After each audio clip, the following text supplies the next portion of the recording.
Behind the scenes of the Dallas art show shooting is Pam Geller, who at this point might be one of the most famous Islamophobes currently operating in America. Her American Freedom Defense Initiative was one of the sponsors of the event, the Mohammed drawing art exhibit that was targeted by those shooters. And in the wake of the shooting, she is doing everything she can to very carefully control the media message coming out of the shooting. And if you know anything about Pam Geller, she is not pulling punches. And so we've got a couple of her different appearances. First here, I believe this is on CNN, talking about savages and free speech. This terrible incident reflects the need for such conferences.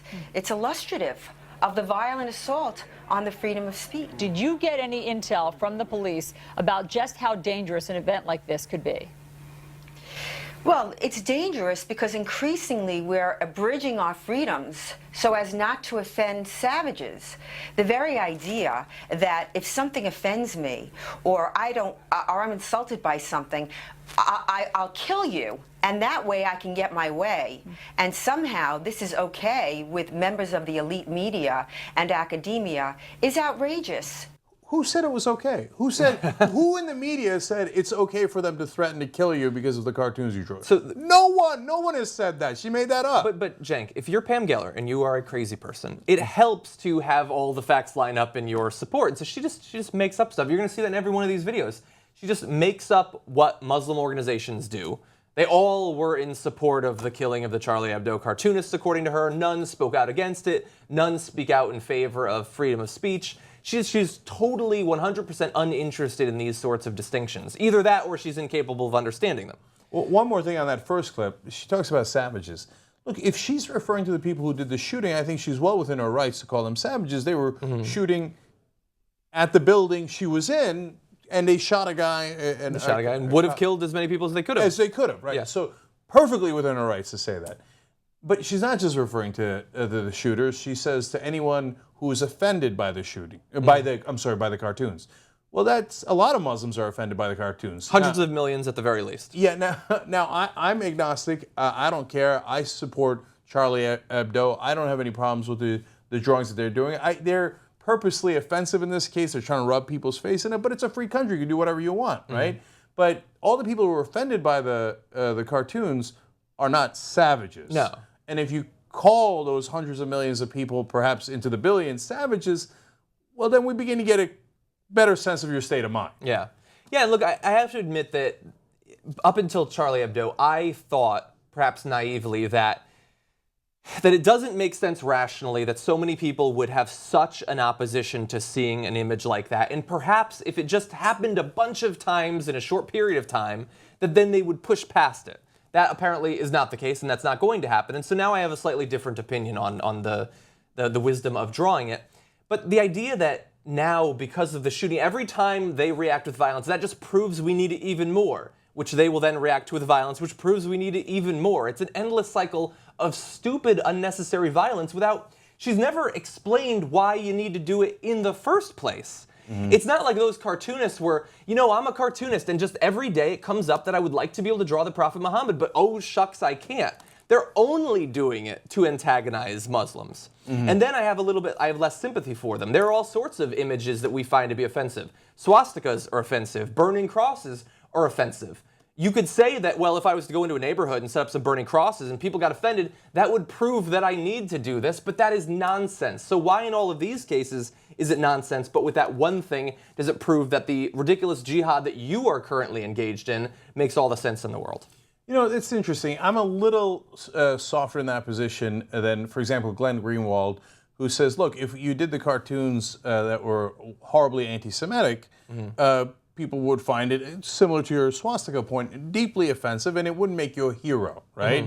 That you wouldn't be some sort of freedom of speech activist, hero, etc. You'd be a racist. I hear you. I hear Glenn on that, and you guys are largely right. The only thing is, the people that are reacting to cartoons, which are the radical Muslims, not the majority of Muslims, the radical Muslims who are reacting with violence, anger me so much that I feel like it is right to spit in their eye.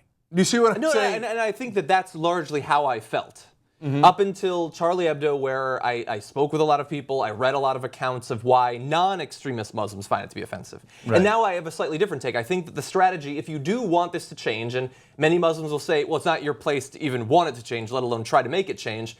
I think that we can make it change over a long period of time by increasing the economic and social stability of these countries, increasing the access to education, and then socially, as they change, violent reactions of that sort should naturally fall by the wayside, I think. In the same way that hundreds of years ago, Catholics, they reacted with violence when you insulted their religion as well. Maybe it can too change in the case of Islam. I don't know that the people who will use violence in this case can be reasoned with, or will respond in a rational fashion. So let me draw one more distinction there. So originally, my family comes from Turkey, and I think a lot of people there, there are not a lot of radical Muslims in Turkey. That's just it's one of the most secular countries. In fact, Pamela Geller's groups often refers to it as a model of secular Islam. So now but nonetheless, a lot of Turks would be offended by a drawing of Muhammad. Now, I have two feelings about that. One, then it's gratuitous. I don't need to purposely offend them, so I'm not going to draw the Prophet Muhammad. On the other hand, if it's part of a political story, I will most certainly show it, right? And then the final distinction that's important there is, look, it's not the same as a swastika in the sense that there's a reason why Jews in the whole world and Poles and Gypsies and LGBT community, et cetera, are upset at the swastika, because the swastika was a symbol of the people who killed 13 million folks, right? And the burning cross similarly. Right. Whereas even the Turks, who are the most secular in this context of Muslims, who get offended by the other people drawing the Prophet Muhammad, this is a weird thing to say, but have no right to get offended, because the people drawing it are not Muslim. They don't have to adhere to your religion. Yeah.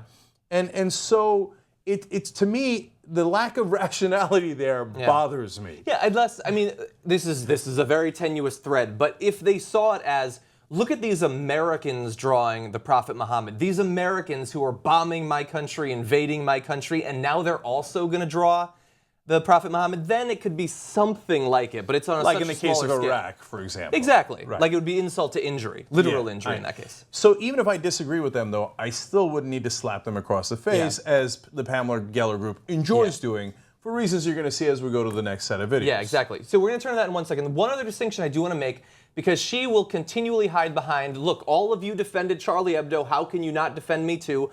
Understand that there is a major distinction. The cartoonists who drew Charlie Hebdo, they did it to make a comment about free speech. She does this stuff to make a comment about free speech and also says we need to invade and destroy their countries. So there's a political motivation behind it that was absent with those working for Charlie Hebdo. That said, we have, let's see, why should you intentionally aggravate the extremists? The next question that will be posed to Pam Geller. Let's watch her response. I haven't heard anyone in the media saying that it's okay for gunmen to show up at an event like this. But what people are saying is that there's always this fine line, you know, between freedom of speech and being intentionally incendiary and provocative. Intentionally incendiary and provocative by drawing a cartoon. This is the low state of freedom of speech in this country. I disagree, and I disagree most vehemently. The First Amendment, not the 8th, not the 10th, but the first, protects all speech. When Jesus Christ was put in a jar of urine, it was called art. Did Christians like it? Of course not. Did they slaughter people? Did they burn embassies? Did they kill whole communities? Of course not.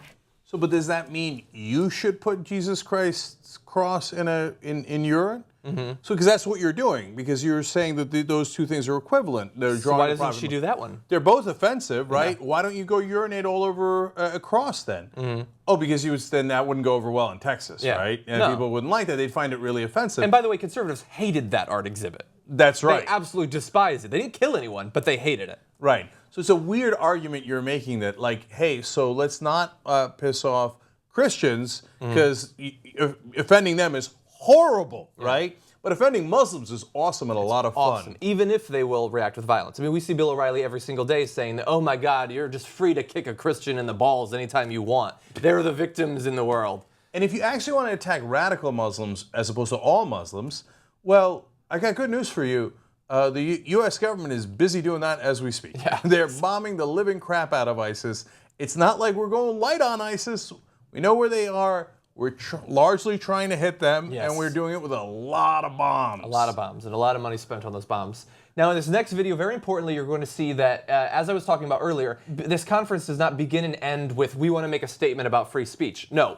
The foundation for this conference is a genuine belief that Islamic culture, the Muslim culture, is wrong, it is evil, it's inferior, and they're going to make that clear in this next clip. And let me read to you a portion, an excerpt from your keynote speaker, Geert Wilders, who said this to the crowd before the attack broke out. He said, "Our Judeo-Christian culture is far superior to the Islamic one. I can give you a million reasons, but here is an important one. We've got humor and they don't.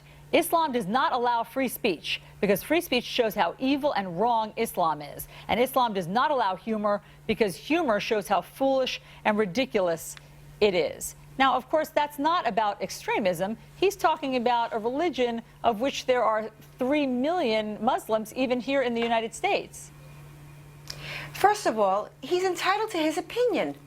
End of story. So what? So he said that. And frankly, what he said was true.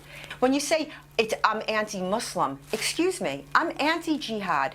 And anyone that says that I'm anti-Muslim is implying that all Muslims support jihad. Well, sure, that sounds Islamophobic to me. That sounds Islamophobic to me. But the reason that, now, I mean, Pam, do you know anyone who's Muslim? Of course. And do you think they're humorless? You're being very, listen, you're being very condescending. No. I think that it's called for in this case. And by the way, I love the irony of a woman who is condescending towards an entire religion of 1.6 billion people being offended that someone is being condescending to her on air. And no, she's asking you simple questions. And this whole trick she's trying to play of like, I didn't say I'm anti-Muslim. You said I'm anti-Muslim. You're Islamophobic. Right, please. Oh, shit, it's like jujitsu. Right. How did you do that? Pamela, there are dozens and dozens of quotes of yours smearing the entire Muslim world, right? If you were just anti-jihad, guess what? All Americans would be on your side. Yeah, wait a second. Nobody's pro-jihad in America. She just got done saying, he said it shows how evil it is. She said he's entitled to his opinion. And he's right. She said it's evil. Islam is evil, not extremist jihadist Islam. He said Islam is evil, and she said he's right. No, don't give me your jujitsu bullshit. You're Islamophobic. That's right. And look, again, it's easier to understand if you put it in any other context. Islam and Muslims are so demonized in this country that it's hard to see straight sometimes. Just substitute in any other religion. If somebody came out and said, Christianity is all evil, and then said, what? I'm not anti-Christian. People will be like, what do you, You're sounding anti-Christian, actually. Right. And if you say that all Judaism is evil and the people who practice it are evil, pretty sure that you're going to get called out on that as well. You should, right? And it should be no different if you're referring to another religion. Yeah. And so in the larger interview, she went on to say that, after Charlie Hebdo, no Muslim organization came out in defense of free speech or defense of them. Of course, many did. She's not interested in that. But I thought really interesting, this is actually in the same city that the shooting happened. This is from last January. A group of Muslims dedicated to peace and denouncing terrorism held a conference there.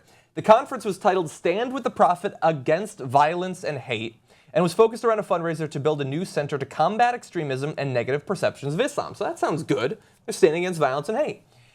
Protesters arrived, holding signs saying, "You are not Americans, don't fly our flag." Protesters complained about the Garland Independent School District allowing the group to even use the facility. Another protester, identified as Greg McKinley, said, "We are here to stand up for the American way of life from a faction of people who are trying to destroy us. If they want to live their life like the Middle East, they can go back to the Middle East." They wanted to build a center to combat extremism and to stand against violence and hate. And he said they're trying to destroy us. Yeah. So there's no reasoning with these people. I mean, shouldn't Pamela Geller have loved that conference? Because all they were doing was that's what she wants. Exercising their freedom of speech. I thought she was in favor of freedom of speech. All of a sudden, when you've got Muslims who are actually putting out a peaceful message, which I thought, again, she wanted. I mean, it should be perfect for her. Yeah, they're entitled to their opinion. So what? They said it. So what? Later in that interview, she tried to characterize them as being in favor of the Charlie Hebdo killings, which is the exact opposite of what they were doing. She's such an unbelievable liar. That's why the Southern Poverty Law Center says that group is a hate group. That's why the Anti-Defamation League calls it a hate group and says she is Islamophobic. They are absolutely right about that. And finally, the protesters who showed up to rally against peaceful Muslims, okay, well played. And point number 2 is, no, actually, they're slightly more American than you. Because they're American citizens, and American citizens are, I got bad news for you, equal rights, 100% the same. I mean, you could be Muslim American or you could be a good old boy from Texas. You are both 100% American. I know you hate that, but that's ironically what makes you less American. You understand the principles of America a lot less than the people inside that building, okay? America is not about one religion. It says it in the First Amendment. Which she seems to love. That's right, the one Pamela Geller is trying to celebrate, right? Yeah. And it's not about one race, it's not about one creed. It's that we could all be the same and have the same rights, okay? So the protesters there and Pamela Geller has never understood that, and they're never going to understand it. Of course, we as good Americans are here to protect them anyway, right? That's the whole point. And I'm glad that the cops in Texas has acted in the way that they did. Bam, that was quick, and protected everybody there. But it doesn't make the people inside that building any more correct.